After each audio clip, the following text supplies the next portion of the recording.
Si les contara lo que mi marido pastor me obligaba a hacer en nombre de Dios, tal vez nunca más entren a una iglesia de la misma forma.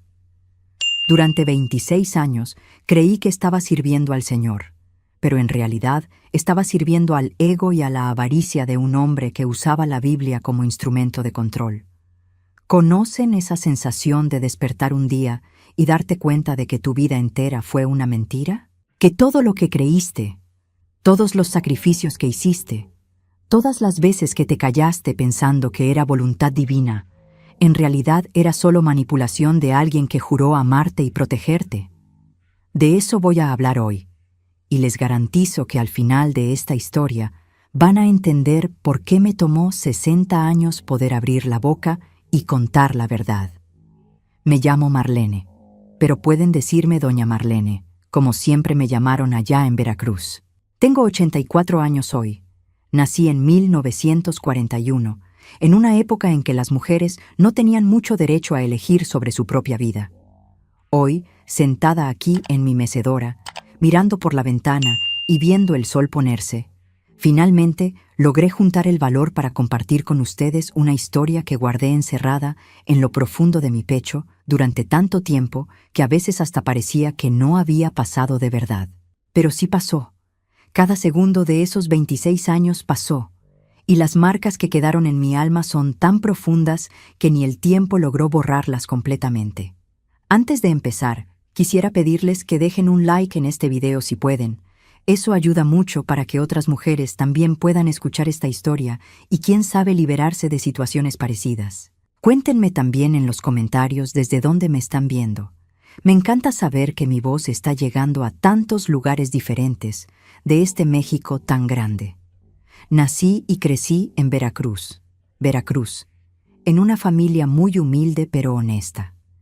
Mi padre, don Herminio, era carpintero y mi madre, doña Odette, cosía para afuera para ayudar con los gastos de la casa. Éramos 6 hermanos, yo la tercera hija, y vivíamos en una casa pequeña de madera cerca del centro, de esas casas antiguas que tenían un patio grande en la parte de atrás donde mi madre sembraba sus hierbas y especias. El olor a albahaca mezclado con hierbabuena que venía de ese patio todavía vive en mi memoria, así como el sonido de las máquinas de coser de mi madre, trabajando hasta tarde en la noche para poder entregar los pedidos a tiempo. No teníamos mucho, pero tampoco pasábamos necesidad. Siempre había comida en la mesa, aunque fuera solo frijoles con arroz y un pedazo de pescado frito, y el amor de mis padres por nosotros era tan grande que compensaba cualquier falta material que pudiéramos tener. Mi madre siempre decía que la mayor riqueza de una familia era el respeto y el amor entre las personas, y que el dinero iba y venía, pero el carácter se quedaba para siempre. ¿Cómo quisiera haber guardado mejor esas palabras de ella en mi corazón? Crecí ayudando a mi madre con la costura y cuidando a mis hermanos menores. Estudié hasta segundo de secundaria, lo cual ya era mucho para una muchacha de mi época y de mi condición social.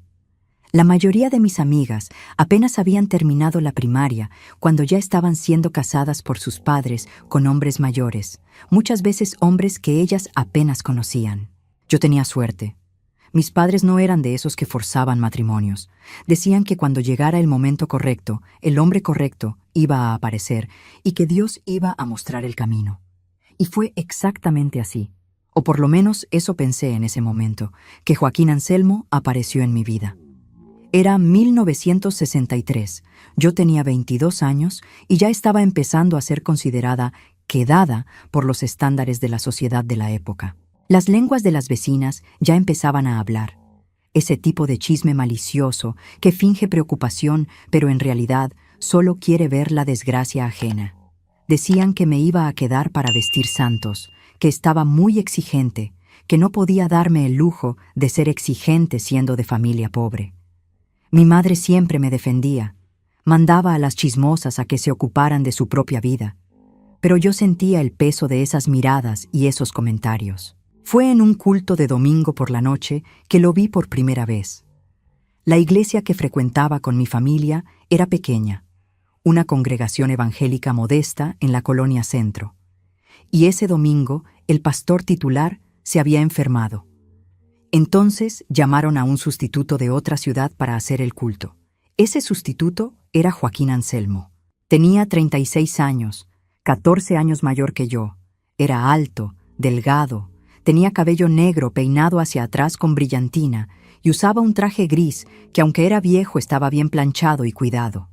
Su voz era fuerte, llena de convicción, y cuando predicaba parecía que sus palabras venían directo del cielo. Habló sobre la mujer virtuosa de Proverbios 31, sobre cómo una esposa temerosa de Dios era una bendición para el marido y para toda la familia, sobre cómo la sumisión no era debilidad, sino la mayor demostración de fe que una mujer podía dar. Yo me quedé ahí sentada en la banca de madera dura, abanicándome con ese abanico de palma por el calor sofocante, y cada palabra de él parecía entrar en mi pecho como si fuera una revelación divina. Después del culto, mientras las mujeres de la iglesia servían café y pan dulce en el saloncito de atrás, el pastor Joaquín Anselmo vino a hablar conmigo. Dijo que había notado mi atención durante el sermón, que podía ver en mí una luz especial, que Dios le había mostrado en oración que yo era una mujer diferente. Esas palabras me movieron de una forma que nunca había sentido antes. Nadie nunca me había hecho sentir especial de esa manera, como si hubiera sido elegida para algo más grande. Preguntó si podía volver para hablar con mis padres. Dijo que le gustaría conocerme mejor con las bendiciones de mi familia. Mi corazón se aceleró, mis manos se pusieron sudorosas, y solo pude asentir que sí con la cabeza. Esa misma semana apareció en nuestra casa. Conversó con mi padre en el patio mientras tomaban café. Explicó que era pastor desde hacía 10 años, que tenía una congregación pequeña pero fiel en un pueblo del interior llamado Córdoba, que nunca se había casado porque estaba esperando a que Dios le mostrara a la mujer correcta, y que cuando me vio ese domingo tuvo la certeza de que yo era esa mujer. Mi padre, que era un hombre de pocas palabras pero de mucho sentido común, preguntó sobre su vida, sobre cómo se mantenía, dónde vivía. Joaquín Anselmo explicó que la iglesia le daba una casa para vivir y que los fieles contribuían con diezmos y ofrendas para su sustento, que no era una vida de lujos, pero era una vida digna al servicio del Señor. Dijo también que buscaba una esposa que entendiera que ser esposa de pastor era un llamado, no solo un matrimonio, que requería dedicación y sacrificio, pero que las recompensas espirituales eran infinitas. Mi madre, siempre más desconfiada que mi padre, hizo más preguntas. Quería saber sobre su familia, si tenía padres vivos, hermanos, de dónde había venido. Joaquín Anselmo contó que era de una familia de campesinos de Xalapa, que tenía 7 hermanos, que los padres ya habían fallecido y que había salido de casa muy joven cuando recibió el llamado de Dios para el ministerio. Estudió en un seminario bíblico en Puebla por 2 años y después de eso empezó a predicar en iglesias pequeñas por el interior de Veracruz hasta establecerse en Córdoba, donde estaba desde hacía 5 años. Todo parecía tener sentido. Todo parecía honesto y correcto. Volvió 2 veces más para conversar conmigo en presencia de mis padres, siempre respetuoso, siempre hablando sobre los planes de Dios para nuestras vidas, sobre cómo quería construir una familia temerosa del Señor. Al final del segundo mes de visitas, pidió mi mano en matrimonio. Mi padre me miró, esperando mi respuesta antes de dar la suya, y yo dije que sí. Dije que sí porque creí que eso era la voluntad de Dios para mi vida. Dije que sí porque él parecía un hombre bueno, dedicado, trabajador a su manera.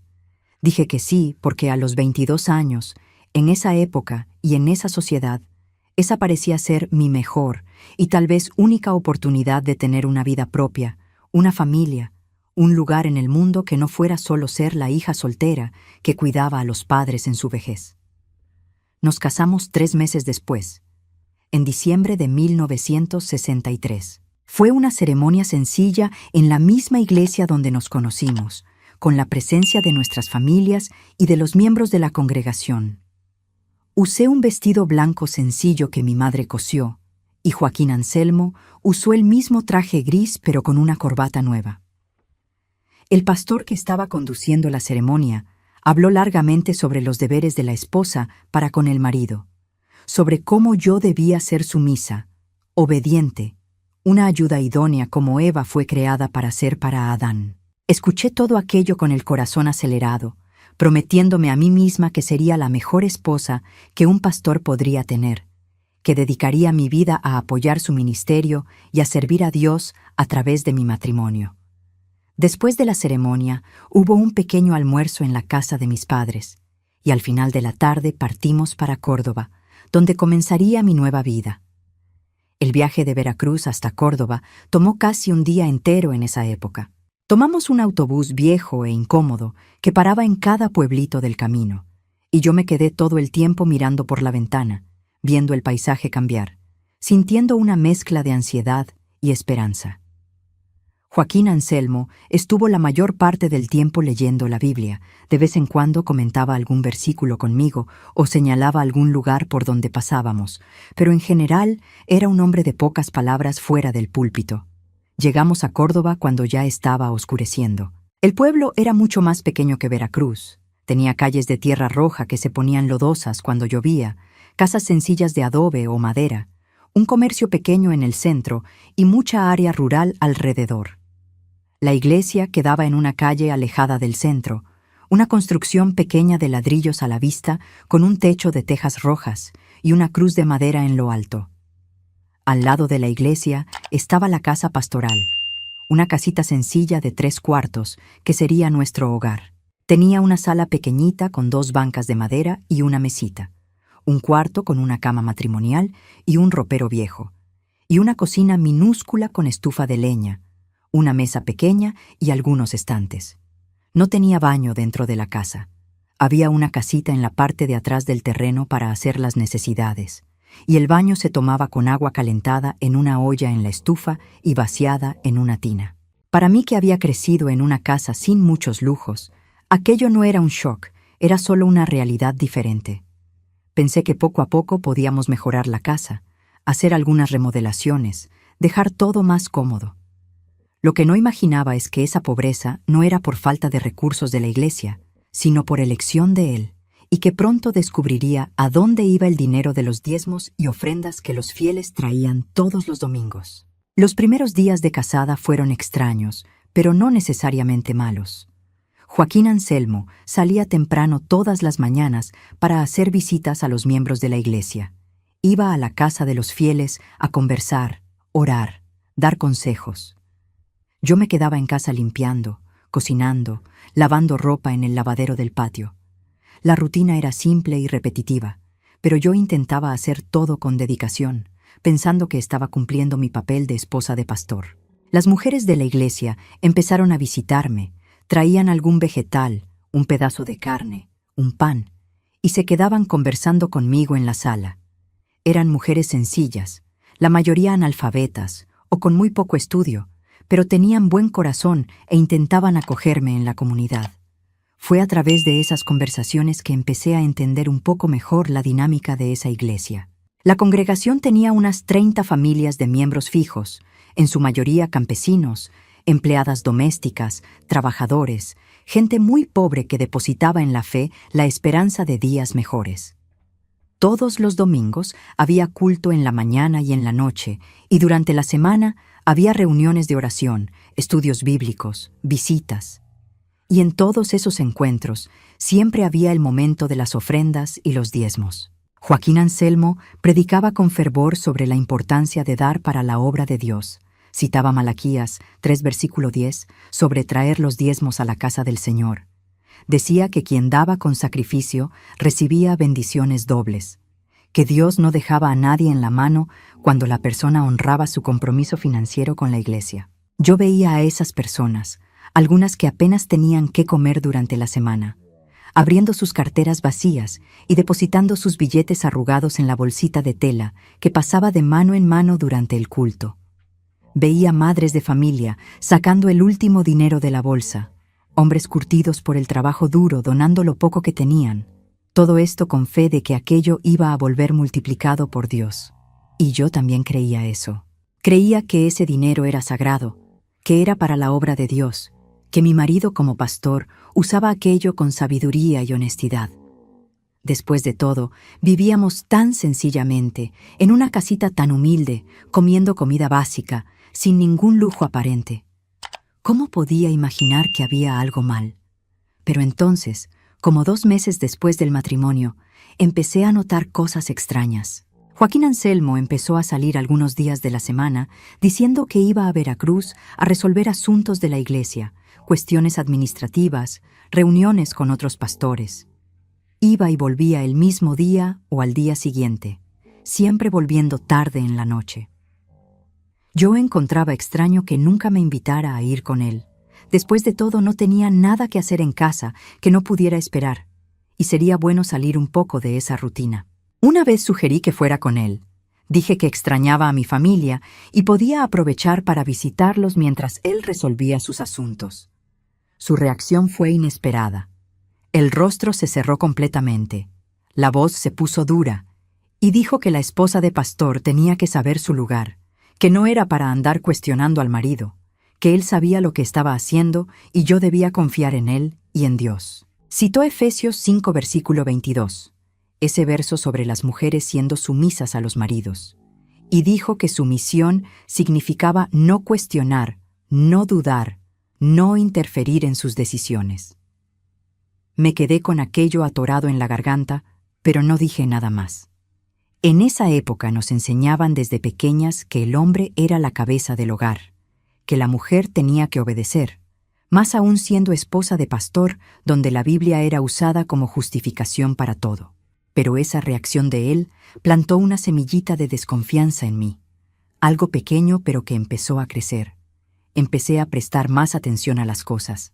Noté que a veces volvía de esos viajes oliendo diferente, con un perfume que no era el suyo, con la ropa más arrugada de lo normal. Noté también que guardaba el dinero de la iglesia en una caja de madera debajo de la cama, y que algunas veces cuando llegaba de viaje, esa caja estaba más llena de cuando había salido. Pero ¿cómo podía ser eso? Si había ido a gastar dinero en Veracruz. Esos pensamientos me atormentaban, pero no tenía valor para confrontarlo. Tenía miedo de su reacción. Tenía miedo de estar siendo una esposa dudosa y sin fe. Tenía miedo de desagradar a Dios cuestionando al hombre que Él había puesto como autoridad sobre mí. Entonces tragaba esas dudas e intentaba enfocarme en mis tareas de casa. Intentaba ser la esposa perfecta que había prometido ser el día de la boda. Pero Dios, como dice la Biblia, siempre trae la luz a las tinieblas, y la verdad siempre aparece sin importar cuánto tiempo tome. Un día estaba limpiando el cuarto, y sin querer tiré la caja de madera donde guardaba los documentos. Los papeles se esparcieron por el suelo, y cuando fui a juntarlos, encontré algo que hizo que mi corazón se helara. Eran recibos de una pensión en Veracruz, varios recibos de diferentes fechas, todos a nombre de Joaquín Anselmo, una pensión. ¿Por qué un hombre casado, que decía estar yendo a Veracruz a resolver asuntos de la iglesia, necesitaría recibos de pensión? Mi mente empezó a trabajar frenéticamente, intentando encontrar una explicación inocente. ¿Tal vez era para hospedar a otros pastores visitantes? ¿Tal vez era para reuniones que duraban hasta tarde? Pero entonces, ¿por qué nunca había mencionado eso? ¿Por qué hacer misterio de algo tan simple? Guardé esos recibos exactamente como estaban. Arreglé todo de vuelta en la caja y pasé el resto del día en un estado de ansiedad terrible. Cuando llegó en la noche, yo estaba decidida a preguntar, pero en el momento que abrí la boca para hablar, me miró con esos ojos duros y preguntó si había tocado sus cosas. Sentí un escalofrío bajar por la espalda. ¿Cómo lo sabía? Había dejado todo exactamente como estaba, o por lo menos creía que lo había dejado. Intenté negar, pero mi voz salió temblorosa, y él se dio cuenta de inmediato. Se levantó de la silla despacio, se acercó a mí, y dijo con una voz baja y amenazadora que la esposa que hurgaba en las cosas del marido era esposa que no confiaba, y que falta de confianza era falta de fe en Dios que había unido ese matrimonio. Empecé a llorar, pedí disculpas, dije que había sido sin querer, que la caja se había caído mientras limpiaba. Se quedó mirándome fijamente por un largo tiempo, ese silencio pesado llenando el cuarto pequeño, y después dijo que me iba a perdonar esta vez porque yo era nueva en el matrimonio, y todavía estaba aprendiendo, pero que si volvía a pasar, iba a tener que tomar medidas más serias para enseñarme el camino de la sumisión. No sé si fue la forma en que lo dijo, el tono de voz, la mirada fría, pero en ese momento sentí miedo de él por primera vez. Un miedo real, visceral, que hizo que el estómago se me revolviera. Esa noche no pude dormir. Me quedé acostada a su lado escuchando la respiración pesada de su sueño, mirando el techo de madera de nuestra casa y preguntándome en qué situación me había metido. ¿Pero qué podía hacer? ¿Volver a la casa de mis padres admitiendo que me había equivocado, que había elegido mal, que el hombre que Dios supuestamente había puesto en mi camino era una decepción? En esa época, un matrimonio deshecho era una vergüenza inmensa, principalmente para la mujer.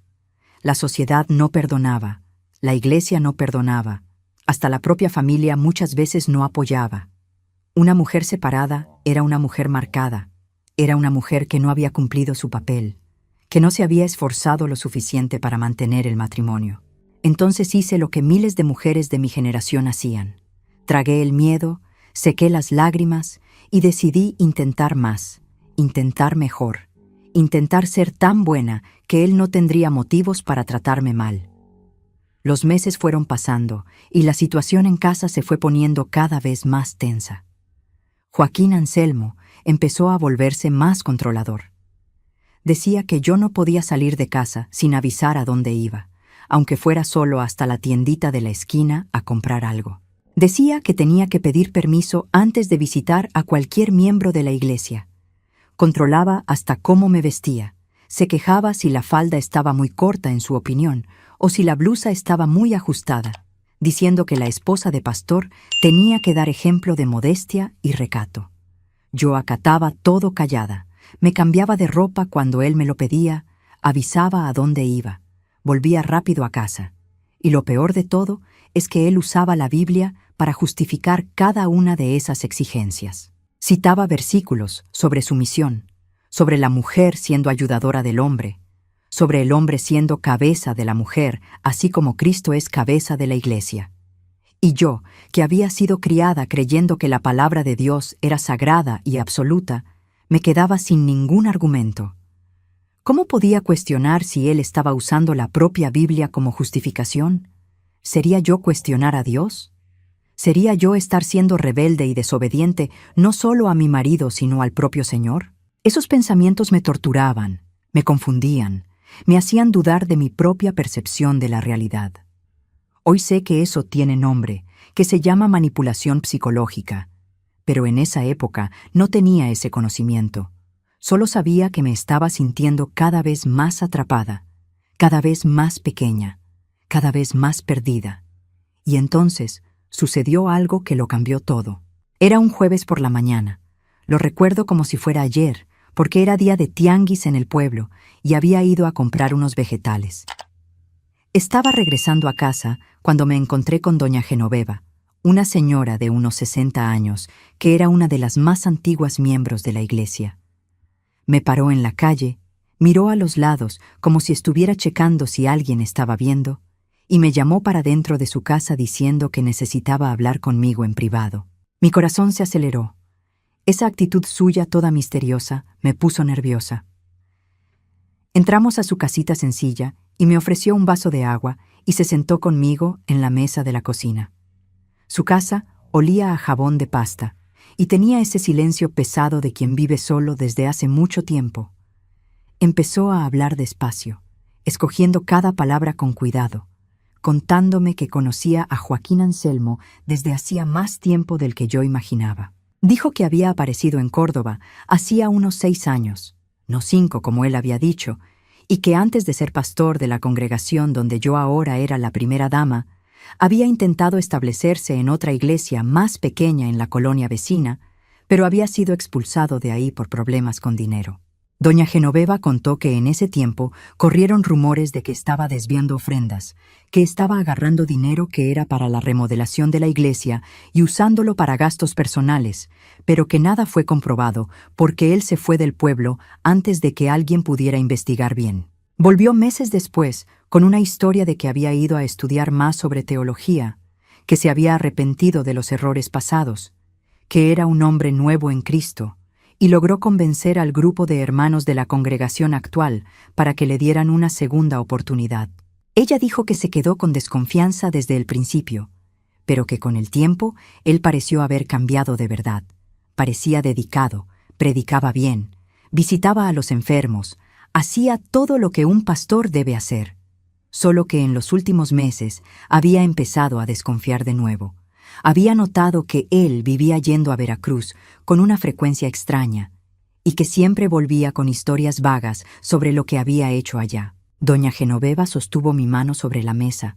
Esas manos viejas y arrugadas estaban temblando, y me dijo que no quería asustarme, pero pensaba que yo tenía derecho a saber. Dijo que tenía una sobrina que vivía en Veracruz, que trabajaba limpiando cuartos en una pensión en el centro de la ciudad, y que esa sobrina había visto a Joaquín Anselmo ahí varias veces. No estaba solo. Estaba siempre con una mujer diferente cada vez. Mujeres que claramente no eran de la iglesia, mujeres que usaban ropa llamativa, labial rojo, cabello suelto, ese tipo de mujer que nosotras en esa época llamábamos mundana. La sobrina se había quedado confundida porque sabía que Joaquín Anselmo era pastor. Hasta había ido a algunos cultos cuando visitaba Córdoba y no podía entender qué estaría haciendo un hombre de Dios en una pensión con ese tipo de compañía. Cuando doña Genoveva se enteró de que se había casado conmigo, se preocupó mucho. Quiso avisarme antes, pero no sabía cómo. Tenía miedo de estar juzgando mal, de estar esparciendo chismes sin fundamento, de causar problema en un matrimonio reciente. Pero entonces la sobrina volvió a verlo en la pensión 2 veces más después de nuestra boda, siempre con mujeres diferentes, siempre entrando y saliendo de esos cuartos rentados por hora, y ella decidió que ya no podía quedarse callada. Sentí el mundo derrumbarse encima de mí en ese momento. Las piernas se me pusieron débiles, la cabeza empezó a dar vueltas, la boca se me secó. Intenté procesar esa información, pero mi mente se negaba a aceptar. No podía ser verdad. No podía ser mi marido, un hombre de Dios, un pastor que predicaba santidad y rectitud. Tenía que haber algún error, alguna confusión. Pero en el fondo, muy en el fondo de mi corazón, yo sabía que no era un error. Esos recibos que había encontrado, ese perfume extraño en su ropa, esas reacciones agresivas cuando preguntaba sobre los viajes, todo empezó a tener un sentido horrible y doloroso. Doña Genoveva vio el estado en que quedé y empezó a llorar también.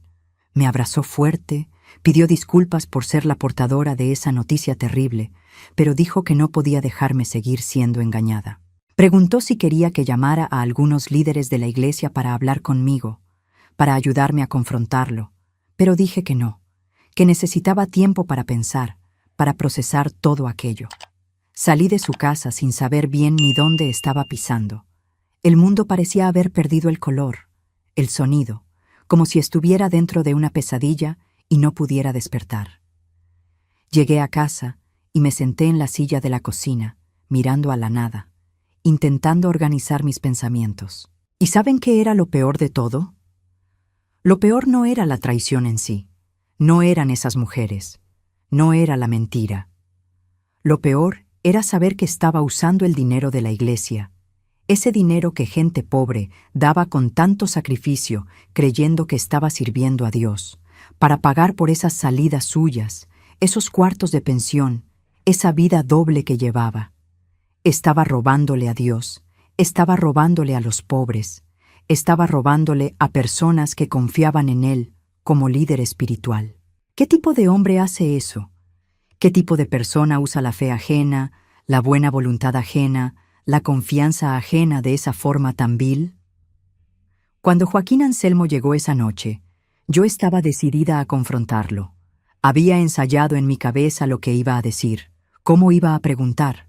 Pero cuando entró por la puerta y me miró con esa cara de cansancio fingido, diciendo que había tenido un día agotador visitando a los hermanos de la congregación, todo mi valor se evaporó. Me quedé solo mirándolo, a este hombre al que había prometido amar y respetar hasta que la muerte nos separara. Este hombre que yo pensaba que había sido elegido por Dios para mí. Y sentí una mezcla de asco, rabia, tristeza y miedo tan grande que casi me ahogó. Él notó que había algo mal, Preguntó si estaba enferma, si había pasado algo. Respiré profundo, junté todo el valor que tenía dentro de mí y pregunté directamente: ¿qué haces en esos viajes a Veracruz? Su cara cambió en el momento. Esa máscara de cansancio cayó y apareció una expresión de alerta, de guardia levantada. Preguntó por qué estaba preguntando aquello, si estaba dudando de él otra vez, si no había aprendido la lección de la última vez que había hurgado en sus cosas. Pero no dejé que me intimidara esta vez. Conté que sabía de la pensión, que sabía de las mujeres, que sabía que estaba usando dinero de la iglesia para mantener esa vida doble. Su reacción fue peor de lo que imaginaba. Primero intentó negar. Dijo que estaba creyendo en chismes de gente envidiosa, que el diablo estaba usando a personas para destruir nuestro matrimonio y su ministerio. Pero cuando vio que no estaba aceptando esas excusas, cuando vio que realmente sabía, la máscara cayó por completo y apareció el verdadero Joaquín Anselmo. Empezó a gritarme, diciendo que no tenía derecho a cuestionarlo, que él era el hombre de la casa, que era el pastor, que le rendía cuentas a Dios y no a mí. Dijo que esas mujeres no significaban nada, que eran solo momentos de debilidad de la carne, que todo hombre tiene sus necesidades y que yo como esposa no estaba cumpliendo mi papel bien, por eso él necesitaba buscar satisfacción en otro lugar. Me echó la culpa a mí. Dijo que si yo fuera una esposa mejor, más atenta, más dedicada a satisfacerlo, él no necesitaría buscar otras mujeres. Y sobre el dinero, dijo que como pastor tenía el derecho de usar los recursos de la iglesia como le pareciera, que aquello era su salario por el trabajo que hacía, que nadie tenía nada que ver con lo que hacía con ese dinero. Me quedé tan impactada con esa falta de vergüenza, esa capacidad de distorsionar todo y todavía culparme, que ni siquiera pude responder. Él siguió gritando, diciendo que si le contaba a alguien sobre aquello, iba a decir que yo estaba loca, que estaba teniendo crisis de celos infundados, que estaba intentando destruir su ministerio por ser una esposa envidiosa y problemática. Dijo que nadie me iba a creer, que su palabra como pastor valía más que la mía como una simple mujer, y que si insistía en eso, me iba a arrepentir por el resto de mi vida. Amenazó con echarme de la casa sin nada. Dijo que le iba a contar a mis padres que yo era una esposa rebelde y desobediente que no merecía el matrimonio que tenía. En ese momento entendí que estaba atrapada. Atrapada en un matrimonio con un hombre mentiroso, manipulador, que usaba la religión como escudo para sus actitudes horribles. Atrapada en una situación donde si decía la verdad, nadie me iba a creer porque él tenía el poder, tenía la autoridad, tenía la confianza de la comunidad. Atrapada en una época donde la mujer no tenía mucho a dónde correr, donde la separación era un escándalo, donde volver a la casa de los padres era admitir derrota y cargar con la vergüenza. Esa noche dormí en el piso de la cocina porque no podía ni pensar en acostarme en la misma cama que él. Me quedé ahí acurrucada, llorando bajito para que no me oyera, sintiendo que había caído en un hoyo profundo del cual no había salida. En los días siguientes, él actuó como si nada hubiera pasado. Siguió saliendo a sus visitas, siguió predicando en los cultos, siguió siendo el pastor respetado y admirado de la comunidad. ¿Y yo? Yo tenía que seguir siendo la esposa sonriente, la primera dama de la iglesia, sirviendo el cafecito después del culto, saludando a los hermanos, fingiendo que todo estaba bien.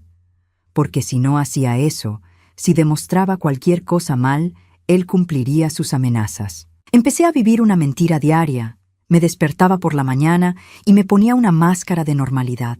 Hacía mis tareas de casa, iba a los cultos, sonreía cuando era necesario y moría por dentro un poco más cada día. Doña Genoveva intentó hablar conmigo algunas veces, preguntaba bajito si estaba bien, si lo había confrontado, pero yo solo podía desviar el tema, decir que todo estaba resuelto, que había sido un malentendido. Ella sabía que estaba mintiendo, pero respetó mi silencio, aunque yo veía la preocupación en sus ojos cada vez que nos encontrábamos. Sus viajes a Veracruz continuaron. Ahora ni siquiera se molestaba en inventar excusas elaboradas, solo decía que tenía asuntos que resolver y listo.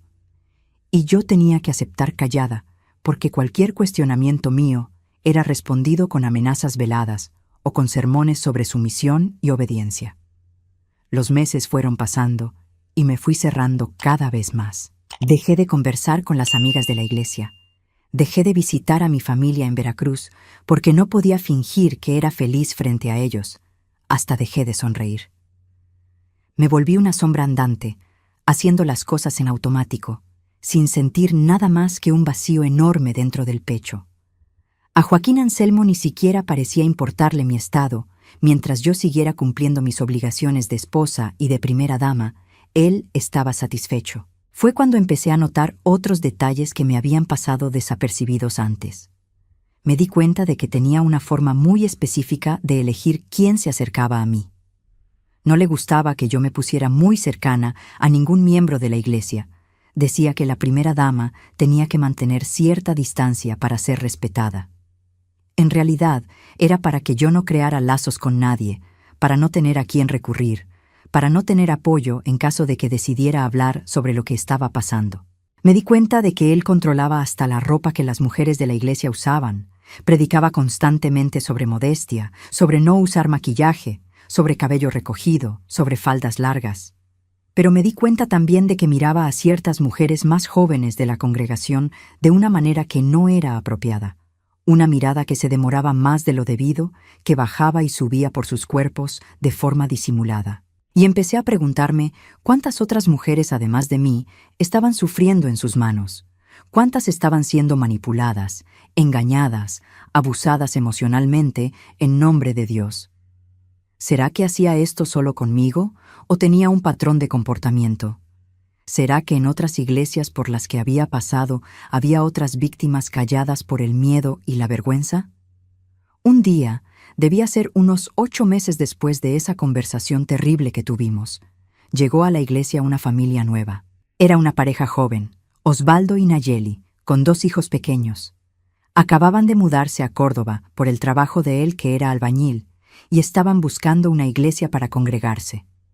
Joaquín Anselmo los recibió con esa simpatía ensayada, esa sonrisa amplia, esos abrazos cálidos, haciéndolos sentir bienvenidos y acogidos.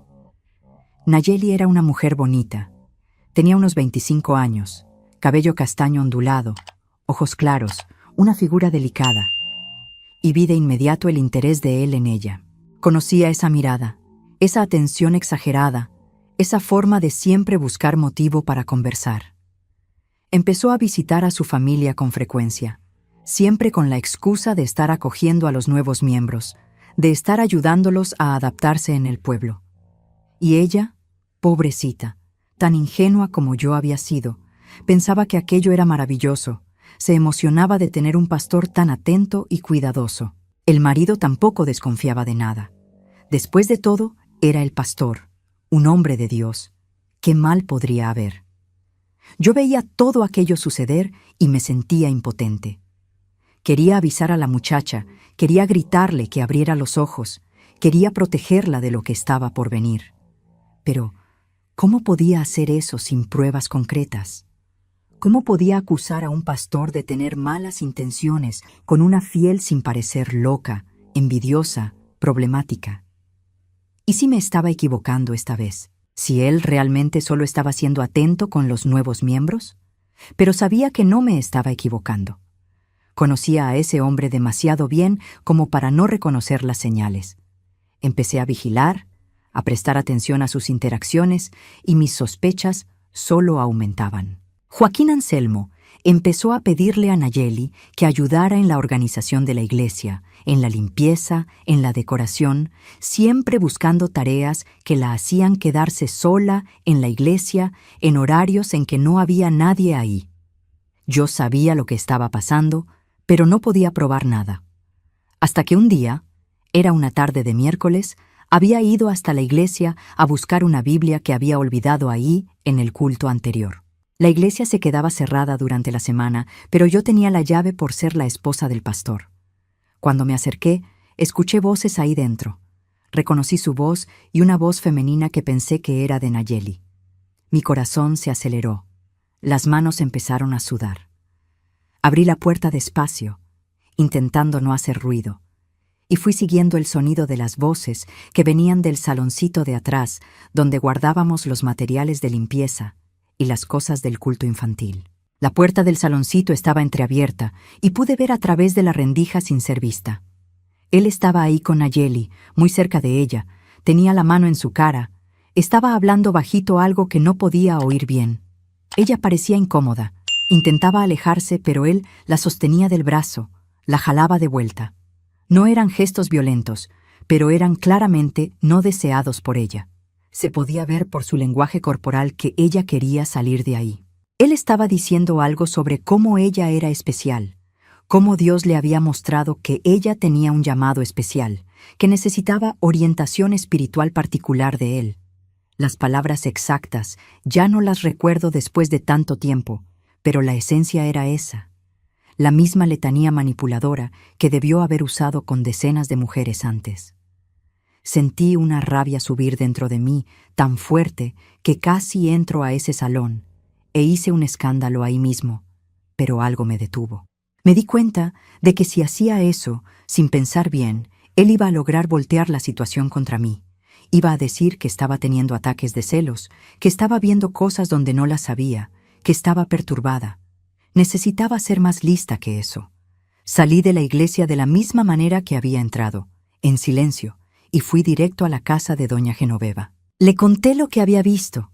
Conté que estaba pasando lo mismo que me había pasado a mí, que ahora era Nayeli la víctima de su manipulación. Doña Genoveva se puso furiosa. Dijo que aquello tenía que parar, que no podía seguir así, que él no podía seguir usando su posición para aprovecharse de las mujeres de la iglesia. Pero estuvo de acuerdo conmigo en que teníamos que ser cuidadosas, que necesitábamos algo concreto para mostrar a los otros líderes de la iglesia, algo que él no pudiera negar o distorsionar.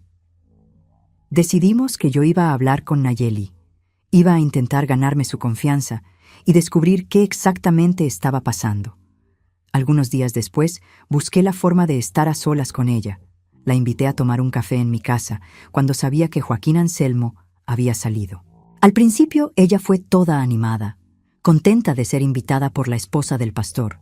Pero cuando nos sentamos en mi cocina y empecé la conversación, me di cuenta de que estaba tensa. Fui despacio. Pregunté cómo se estaba adaptando en Córdoba, si le estaba gustando la iglesia, si el pastor había sido útil en ayudarlos con la adaptación. Ella respondió todo con ese entusiasmo forzado, diciendo que sí, que todo estaba perfecto, pero sus ojos decían otra cosa. Entonces me arriesgué, hablé bajito que podía confiar en mí, que si estaba pasando algo que la hacía sentir incómoda, podía contármelo, que yo iba a entender y no iba a juzgar. Vi sus ojos llenarse de lágrimas de inmediato. Ella intentó aguantar, pero no pudo. Empezó a llorar ahí en mi cocina, y entre sollozos me fue contando que estaba asustada, que no sabía qué hacer, que el pastor había empezado a tener actitudes que ella no sabía si estaba interpretando mal. Nayeli contó que al principio él solo era amable, atento, ofrecía ayuda con las cosas prácticas de la mudanza de ellos a Córdoba.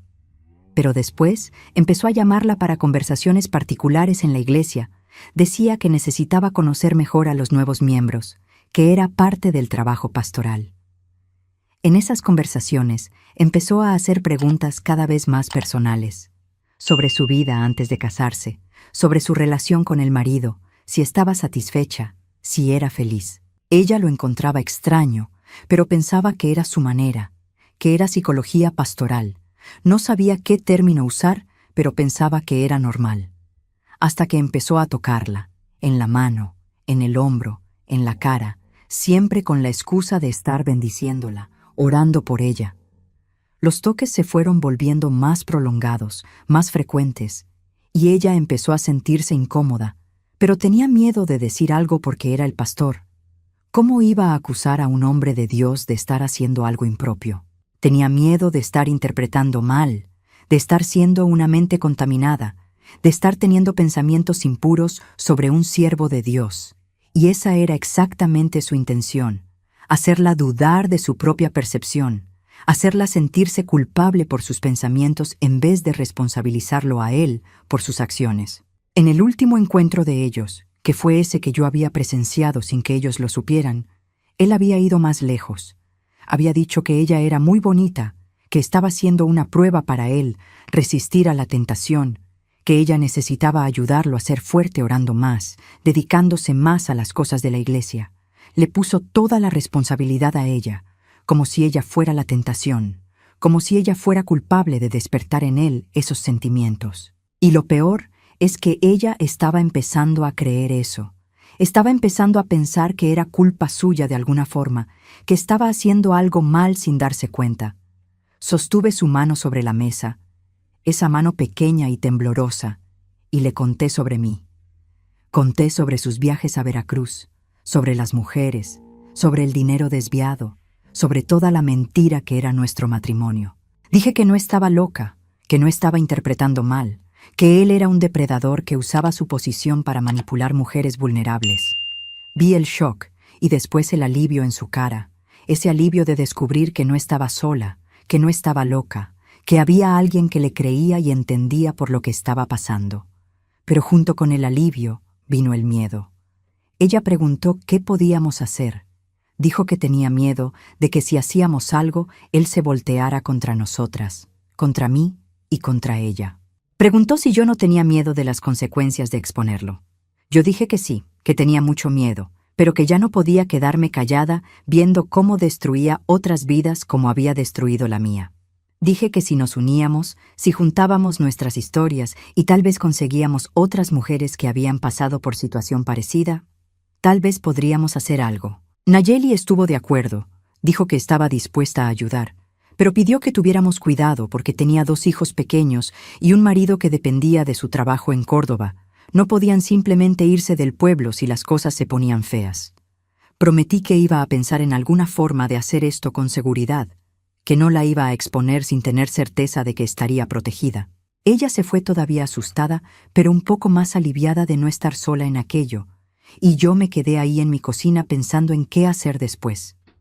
Sabía que necesitaba más pruebas, más testimonios, algo más concreto antes de llevar esto adelante. Pero ¿dónde conseguir eso en una comunidad pequeña donde todo mundo tenía miedo de cuestionar al pastor? Fue doña Genoveva quien tuvo la idea. Dijo que su sobrina, que trabajaba en la pensión en Veracruz, podía intentar conseguir los registros de hospedaje de él, probar que realmente se estaba hospedando ahí con frecuencia y con compañías diferentes. No sería prueba de nada ilegal porque era soltero cuando hacía esas cosas, pero sería prueba de que mentía, de que tenía una vida doble, de que no era el hombre santo que fingía ser. Podía ser suficiente para por lo menos hacer que algunos miembros de la iglesia lo cuestionaran, abrir la puerta para otras revelaciones. La sobrina logró acceso a los registros y le trajo a doña Genoveva una lista de fechas en que Joaquín Anselmo se había hospedado ahí en los últimos 2 años, incluso después de casarse conmigo. Eran tantas fechas que me quedé impactada. No era solo de vez en cuando, era prácticamente cada semana. ¿Cómo conseguía tiempo y dinero para hacer eso? ¿De dónde salía tanto dinero si la iglesia era pequeña y pobre? Fue ahí que empecé a investigar más a fondo las finanzas de la iglesia. Como esposa del pastor tenía acceso a la caja de madera donde guardaba el dinero y los registros. Entonces empecé a mirar con más atención. Y descubrí algo peor de lo que imaginaba. No solo estaba agarrando dinero de las ofrendas y diezmos, también estaba pidiendo contribuciones especiales para supuestas obras y proyectos de la iglesia que nunca sucedían. Decía que iba a arreglar el techo, pedía dinero para eso, pero el techo seguía igual. Decía que iba a comprar instrumentos para la alabanza, pedía dinero, pero los instrumentos nunca aparecían. Tenía una lista enorme de proyectos fantasma para los cuales recaudaba dinero que simplemente desaparecía. Y esa gente pobre, trabajadora, que apenas tenía qué comer, se esforzaba para contribuir creyendo que estaba invirtiendo en la obra de Dios, cuando en realidad estaba financiando la vida doble de un farsante. Junté toda esa información, los recibos de la pensión, los registros financieros de la iglesia, el testimonio de Nayeli, y programé una reunión con los 3 diáconos de la iglesia sin contarle a Joaquín Anselmo. Los diáconos eran don Gerardo, don Venancio y don Ireneo, hombres mayores que eran miembros antiguos de la congregación. Al principio ni siquiera querían escucharme. Decían que no era apropiado que la esposa del pastor convocara reunión con los líderes de la iglesia sin su conocimiento, que eso era insubordinación, que debía hablar con mi marido primero si tenía alguna preocupación. Pero insistí, dije que era justamente sobre el pastor que necesitaba hablar, que era un asunto serio que afectaba a toda la iglesia. Reticentes, aceptaron escucharme. Puse todo sobre la mesa de ese saloncito apretado, los recibos, los registros financieros. Conté sobre Nayeli sin mencionar su nombre inicialmente. Conté sobre los viajes, sobre todo. Vi la incredulidad en sus caras, transformándose en confusión, después en rabia. Don Gerardo, que era el mayor y más respetado de los tres, se puso rojo de rabia. Dijo que esa era una acusación gravísima, que si era mentira yo iba a responder por calumnia, pero que si era verdad iba a haber consecuencias serias. Les pedí que guardaran esas evidencias, investigaran por su cuenta si querían, pero que por favor me creyeran. Don Venancio tomó los papeles, los miró uno por uno con cuidado, comparó las fechas de los viajes con las fechas de los cultos y reuniones, y se dio cuenta de que coincidía, que realmente Joaquín Anselmo faltaba siempre en esas fechas que estaba en Veracruz. Don Ireneo pidió hablar con Nayeli personalmente. Dijo que necesitaba escuchar de ella lo que había pasado. Al día siguiente llevé a Nayeli a la casa de don Gerardo, donde los 3 diáconos estaban reunidos, y ella contó todo de nuevo, llorando pero firme, sin omitir ningún detalle por más incómodo que fuera. Los 3 hombres quedaron destrozados escuchando aquello. Parecían 10 años más viejos cuando ella terminó de hablar.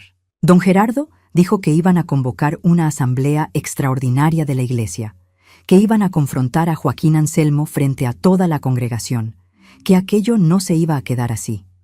Pero pidió que Nayeli y yo nos quedáramos calladas hasta entonces, que no le contáramos a nadie lo que habíamos hecho, para que él no tuviera tiempo de preparar excusas o huir. La asamblea se programó para el domingo siguiente después del culto de la noche. Durante esa semana viví en un estado de nervios terrible. A cada momento pensaba que Joaquín Anselmo iba a descubrir, que iba a hacer algo conmigo antes de que sucediera la asamblea. Él notó que yo estaba extraña. Preguntó varias veces qué tenía, si estaba enferma, pero yo solo decía que estaba cansada, que no era nada importante. El domingo estaba tan nerviosa que apenas pude prestar atención al culto. Joaquín Anselmo predicó normalmente, ese sermón bonito y convincente de siempre, y yo me quedaba mirando a la congregación pensando en cómo iba a ser cuando descubrieran la verdad sobre él. Después del culto, cuando las personas ya se estaban yendo, don Gerardo se levantó y pidió que todos se quedaran. Dijo que había un asunto importante que tratar, una asamblea extraordinaria. Las personas volvieron a las bancas confundidas, murmurando, preguntándose de qué se trataba. Joaquín Anselmo también parecía confundido. Le preguntó a don Gerardo qué estaba pasando. Dijo que no había sido avisado de ninguna asamblea. Don Gerardo dijo que era sobre él, que habían recibido acusaciones serias y que iba a tener la oportunidad de defenderse ahí frente a todos. Vi su cara cambiar, esa máscara de pastor buenito resbalándose por un segundo, dejando aparecer el pánico debajo, pero se recuperó rápido. Puso una expresión de indignación ofendida y dijo que no sabía de qué estaban hablando, que estaba siendo calumniado, que aquello era persecución del enemigo intentando destruir su ministerio. Don Gerardo entonces empezó a exponer todo. Mostró los recibos de la pensión, leyó las fechas una por una, las comparó con las fechas en que había faltado a los compromisos de la iglesia.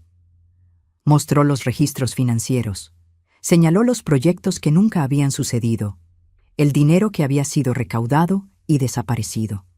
La congregación estaba en silencio absoluto, ese silencio pesado de cuando algo muy malo está siendo revelado y nadie quiere creer, pero las evidencias están ahí, imposibles de negar. Joaquín Anselmo intentó defenderse. Dijo que esos recibos eran de reuniones pastorales, que se hospedaba en la pensión cuando las reuniones terminaban muy tarde para volver, que no había nada malo en eso.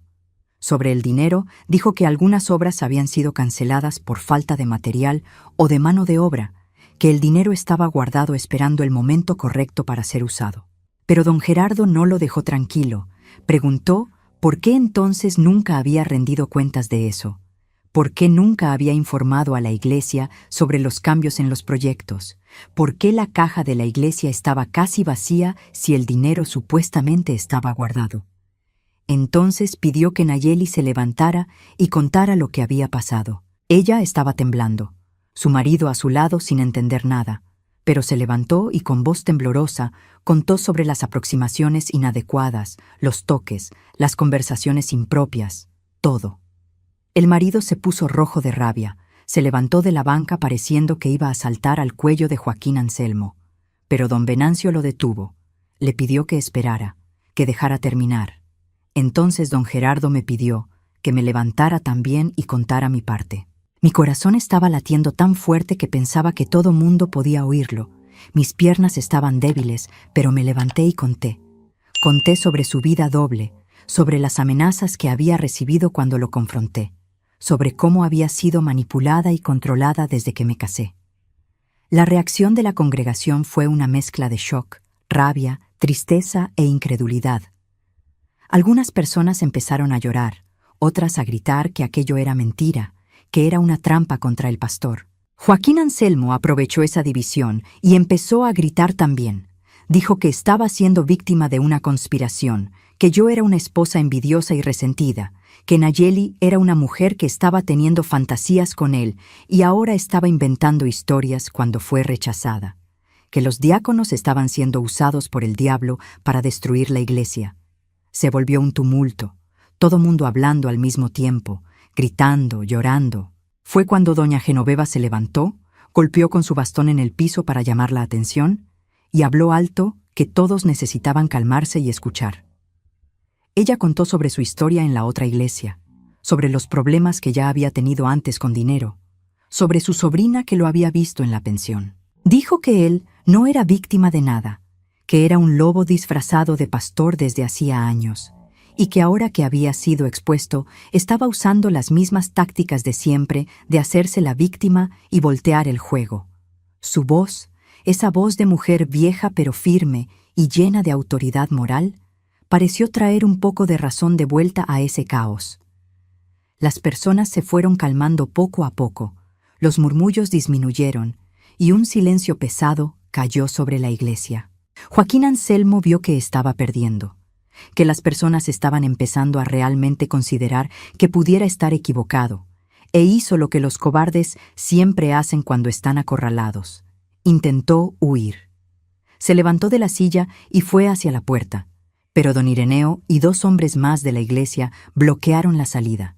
Dijeron que no se iba a ir hasta que aquello estuviera completamente resuelto. Don Gerardo dijo que estaba destituyendo a Joaquín Anselmo del cargo de pastor de esa congregación con efecto inmediato, que tenía 24 horas para salir de la casa pastoral y del pueblo, y que si algún día volvía ahí, iba a tener que responder no solo a la iglesia, sino a toda la comunidad.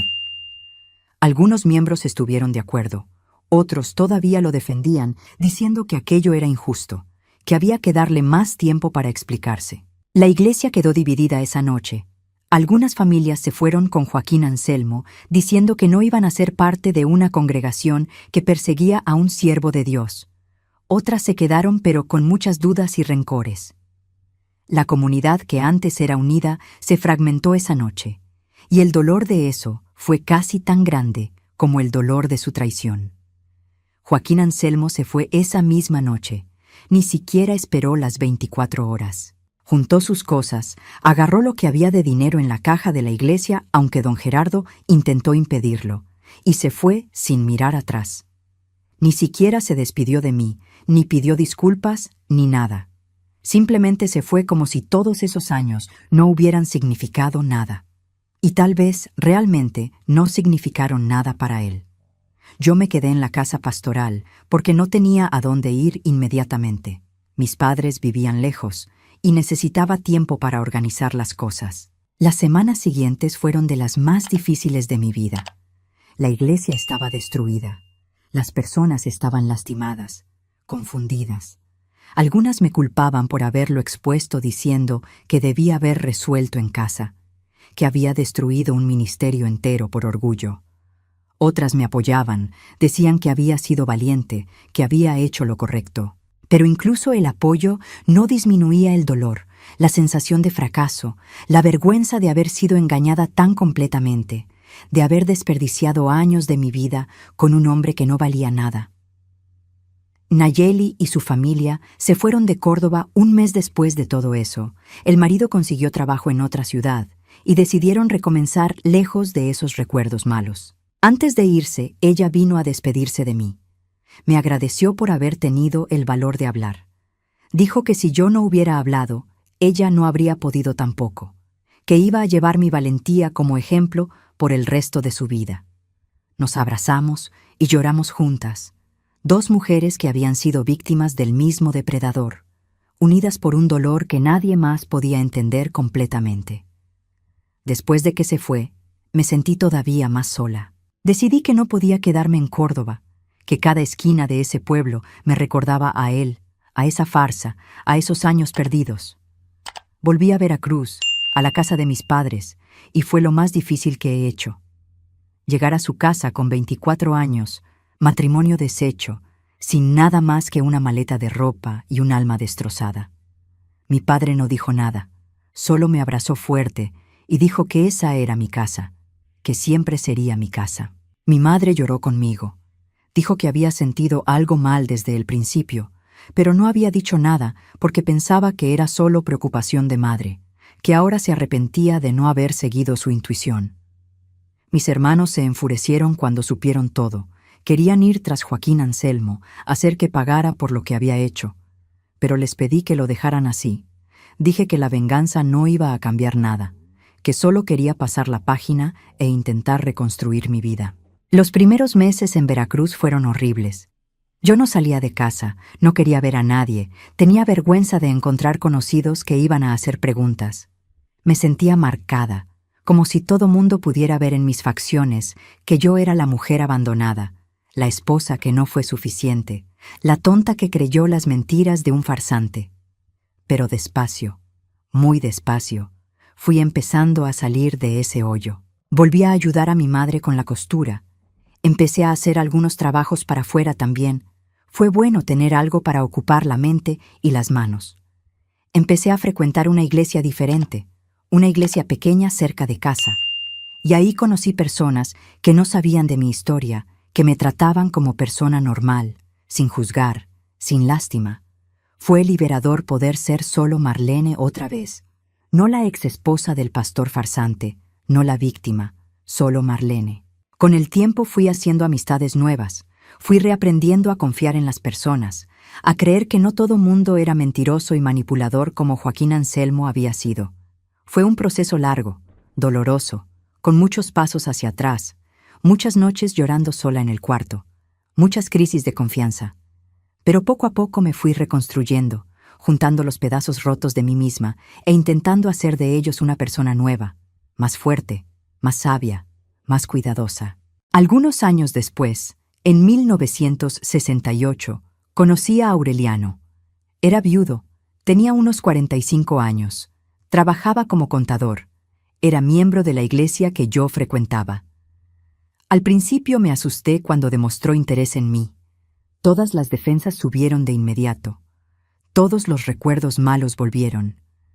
Pero él fue paciente, respetuoso. No forzó nada.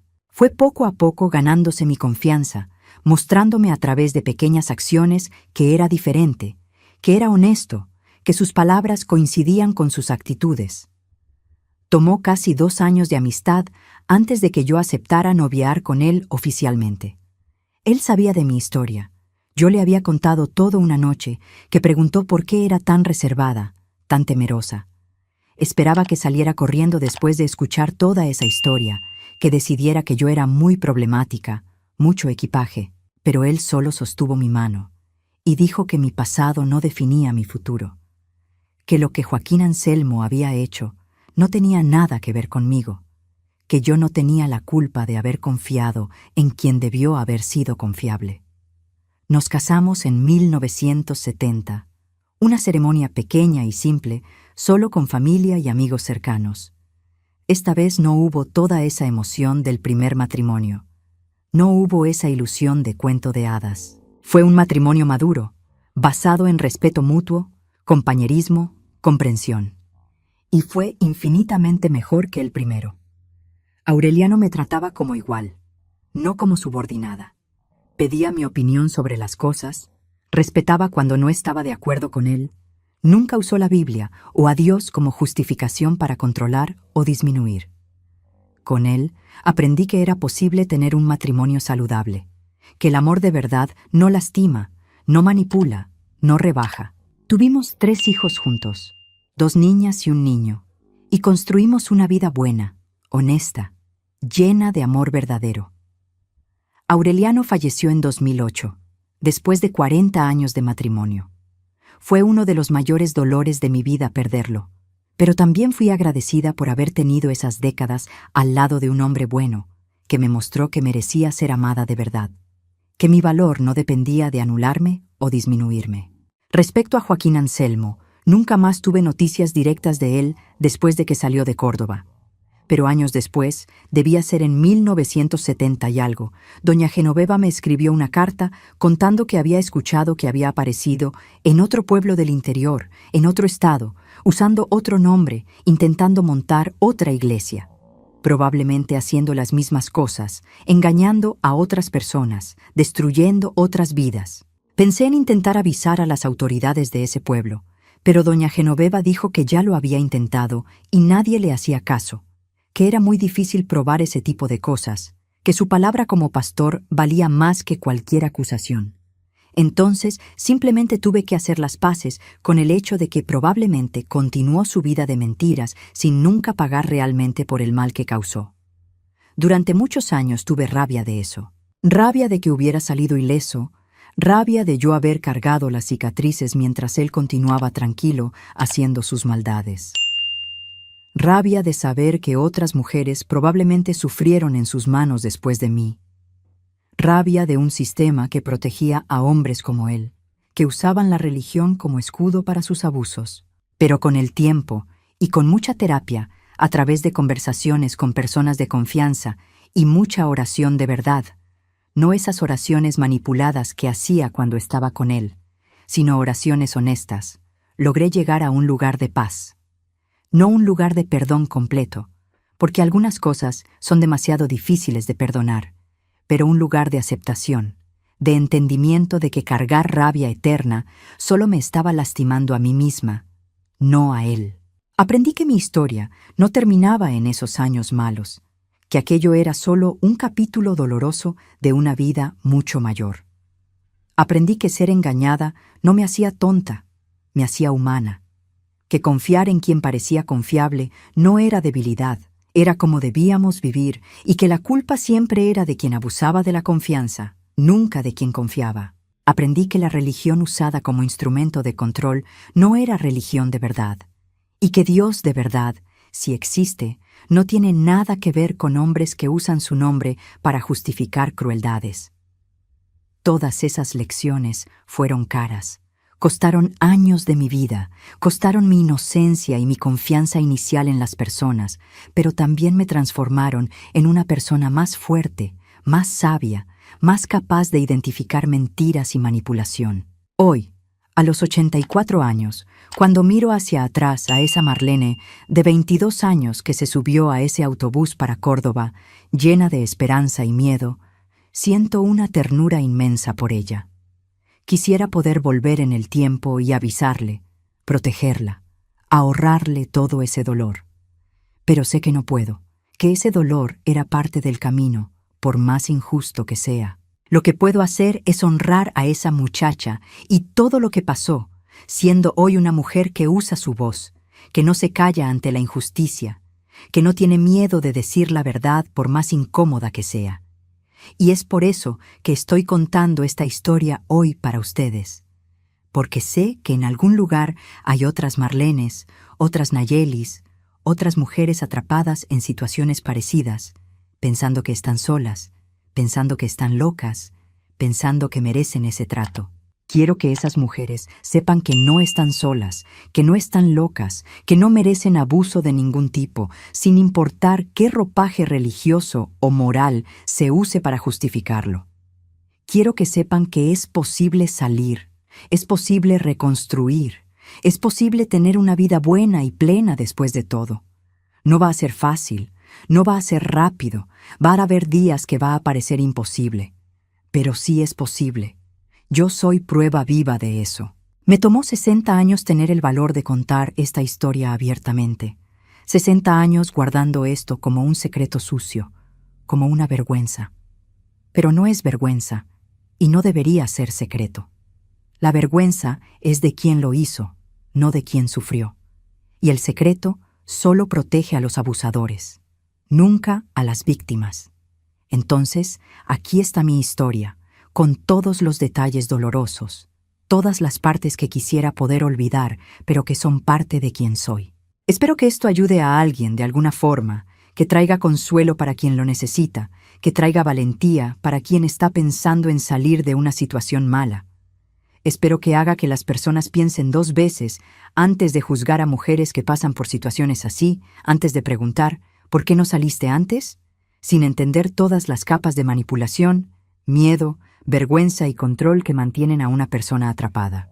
Y espero que, de alguna forma, contar esto finalmente me libere completamente de esos años, de esa prisión emocional que incluso después de tanto tiempo todavía tenía algunos hilos amarrados en mí. Mis hijos saben de esta historia. Mis nietos saben. Y ahora ustedes también saben. Esta es la historia de una joven que creyó en las promesas equivocadas, sufrió en las manos de un hombre cruel que usaba a Dios como excusa, pero que logró salir, reconstruir y vivir una vida larga y al final de cuentas, buena. Si se quedaron hasta aquí escuchándome, muchas gracias desde el fondo de mi corazón. Gracias por darme espacio para hablar, por escucharme sin juzgar, por ser testigos de esta historia que guardé por tanto tiempo. Cuéntenme en los comentarios si esta historia los tocó de alguna forma, si conocen a alguien que pasó por situación parecida, o si tienen algo para compartir también. Dejen su like si pueden, eso ayuda a que otras personas encuentren este video y quién sabe ayuda a alguien más. Y suscríbanse al canal para seguir más historias de una viejita que aprendió que no hay edad para usar su voz. Un abrazo apretado de alguien que te entiende, que te ve y que espera lo mejor para ti, sean cuales sean las batallas que estés enfrentando ahora. Y recuerda siempre, no estás sola, no estás loca y mereces algo mejor. Siempre mereces algo mejor.